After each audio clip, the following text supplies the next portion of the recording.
Back from the World Cup and back with us on Futbol Americas, it's Ali Riley of Angel City FC and the New Zealand women's national team. Ali, thanks so much for making the time. I know you're very busy. Have you had a moment to catch your breath since getting back from the World Cup? Yes, well, of course, made me tear up again with that video.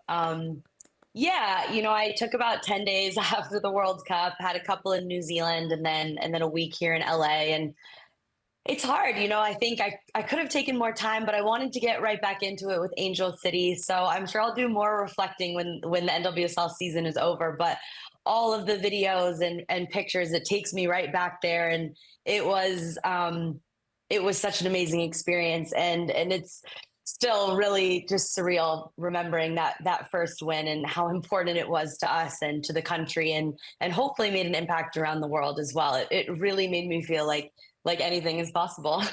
We do want to talk some Angel City, but let's flash back to the World Cup. I wonder, now that you've had some time to kind of, as you say, process it and look at everything that happened there at the World Cup, how you look at the performance and everything beyond the field as well. All of what you guys achieved. Didn't make it to the knockout rounds, but certainly had some high points. Yeah, of course. We wanted to make it out of the group. That was one of our 3 goals. But to win that first game at a World Cup and to inspire the nation, and also I want to add on to that, to honor the players who had come before, who had worked really hard, sacrificed a lot, fought so much, and hadn't had that chance to experience a win at a World Cup. So that was for all of them. And I think the performances, especially the first game against Norway, it was as close to a perfect performance as we as a national team have had, at least since I've been on the team. I felt like we still did really well, had a lot of possession against the Philippines. And that Switzerland game, we had to win. They were very strategic. They knew they needed the tie. And so I think it was just a pretty classic tournament in terms of football and strategy and hopes and this roller coaster and emotions. And it didn't go the way we wanted to, but reflecting on what we did achieve, of course, I always see the glass half full. I think the messages I've received and seeing the little girls now picking up soccer, returning to sport, just women feeling empowered. It was an incredible summer, and I'm still feeling the effects from it, seeing it in New Zealand. And it's not just us. There were other nations who had their first win, historic, getting out of the group, players, these amazing narratives throughout the entire tournament, all across the board. And I think we're seeing another huge shift in the growth of the game, the investment in the game. We're looking at FIFA to get us that equal prize money in 2027, but it was a huge step in the right direction globally, I really think. Ali, let's go back to that Norway game, because I think back of that Norway game, and it was like 51% possession for you guys, 49 for Norway. It was like 12 shots for you, like 11 for them. It was like as close as you can get. Talk to me about the emotion of that game. Like, personally, what do you remember? Because I'm sure a lot of things are going to be a blur, but emotionally, what do you remember from that game?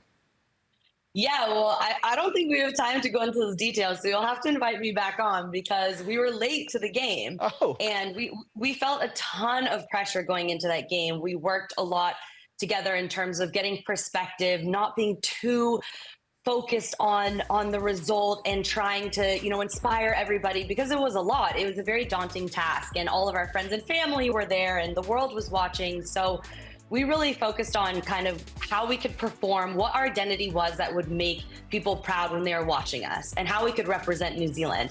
So I think the grittiness we showed and a confidence just to go out there and do our best, I think we took Norway by surprise, and we just kept that momentum going, not necessarily with the possession, but I think it didn't feel like they were going to score until the very end. But we had the crowd just cheering us on, especially at the end with the added time, and they were just peppering the goal, and we're kind of bunkered in a little bit, and it didn't do the kind of game management strategies that we had discussed doing. But just afterwards, like, the rain started to fall and just everyone was crying. And I think that game, that kind of the 90 minutes plus traveling to the game, being late, having like 13 minutes in the locker room, barely had time to go to the bathroom. Everyone's like, Ali, we have to go. Having a very short warm up, to then having this performance and then kind of the relief, the joy, the optimism for the future, all of that coming together. It reminded me a lot of that first Angel City game. So I feel very lucky to have experienced that kind of emotion twice in a lifetime. That's something that some people will never get to ever feel. And so to have had that twice now, I just, yeah, it's hard to describe. Ali, given your perspective, I got to ask you about the U.S. women's national team, who, of course, kind of went out shockingly in the round of 16. I wonder what you thought of their performance, the early exit, and then the response that we heard from a lot of the rest of the world. I remember, I think it was Lynette Berenstain of the Netherlands coming out after the game and kind of taking shots at the Americans and how overconfident they were. I wonder what you made of the performance and then the fallout for the U.S.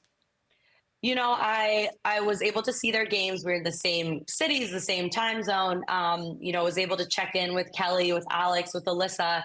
And I was at the Portugal game, and I still had this feeling that their mentality and that there was a chance for them. And it felt like things would fall into place. I know it wasn't the dominant team and performance that everyone thought they would see. But for me, the gap is just getting smaller, and that's a really good thing. Of course, it's so hard for the fans in this country, but I thought their performance against Sweden was really, really good. And with soccer, that's why we love it. It's a beautiful game. You can play really well, it goes to penalties. You can not play well, it goes to penalty. Like, there's so many things that can happen. And so I think globally, and I'm really good friends with Linny, and I think she said a lot of things, and that sentence, of course, just went viral. But I didn't see an overconfidence from the U.S. I saw them working really hard, trying to get the pieces together, and I did think they played really, really well against Sweden. But I think the response to me that stood out was just the negativity and the disappointment in this team that, I've been playing in 5 World Cups and we just won 1 game. And we're so proud, and there was so much positivity. And then you're looking at this team and women on that team who have won World Cups and Olympics, and to get knocked out, still got out of the group, had a good performance, and the insane amount of negativity. It just kind of shows, in sport, this is a job. It's, I think, the best job in the world, but it's kind of, it's tough too. You get a lot of criticism, and it's something that I really respect looking at other athletes, and especially women athletes. We're putting ourselves out there. We have families, we have second jobs, we are hustling, and we still open up our lives and our careers to all of this type of criticism. So I think the U.S. will come back strong. The Olympics is so close. But again, the game is growing, and you're seeing teams that maybe people didn't have huge expectations for doing really, really well. Players excelling, these young talents coming onto the scene. So I think it's a really exciting time. Of course, I was not playing for the U.S. I was very focused on New Zealand, but I know for my friends, they were really disappointed. And for those of us who are nearing the ends of our career, you really do want to go out with a bang. So I hope the players who maybe in their last cycle get a taste of that positivity and success in the Olympics. All right, let's talk about going out with a bang. Obviously, Angel City. You're 2 points behind the playoff line. 4 games left. Where's the team mentally? What is the approach?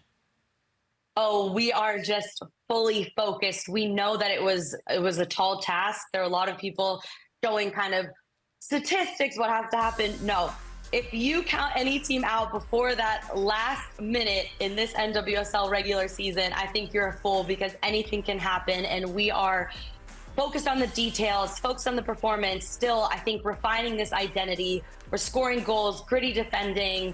Anything can happen, and we're just going to give it our all. We are just, get rich or die trying. We are going for it, and I love this team. I love the mentality. Becky is leading us in such a good way. So, we're going to go for it again against Chicago. It's a really important game for us. Then we have this international break. Our game got moved, which was going to happen during that time. So I'm really glad that we'll be able to come back. And Orlando's going to be a tough opposition, so you can't sleep on everybody. It's super exciting in the table, as usual. So, yeah, we're going to give it our all, and we really, really want to make the playoffs. Top 6 make the playoffs in the NWSL. Right now, Angel City 8, but just 2 points away from the playoff line. As Ali mentioned, it's Chicago this weekend. They're next to last in the table, so kind of feels like that one is a must-win. Ali Riley, thanks so much for the time here on Futbol Americas, and great luck this weekend. Thanks for having me. There she goes, Ali Riley. Here's a look at the full slate of NWSL weekend games. We got Louisville-Houston on Friday. Houston just fired their coach. Some big games Saturday. Gotham-Washington. That's huge for the playoffs. That's 5th versus 6th. We got Portland-OL Reign. And then again, Chicago, Angel City, Orlando, North Carolina wrapping things up on Sunday. Well, thank you very much for watching ESPN on YouTube. For more sports highlights and analysis, be sure to download the ESPN app. And for live streaming, premium content, and let's not forget as well, ESPN FC 7 days a week. Subscribe to ESPN+.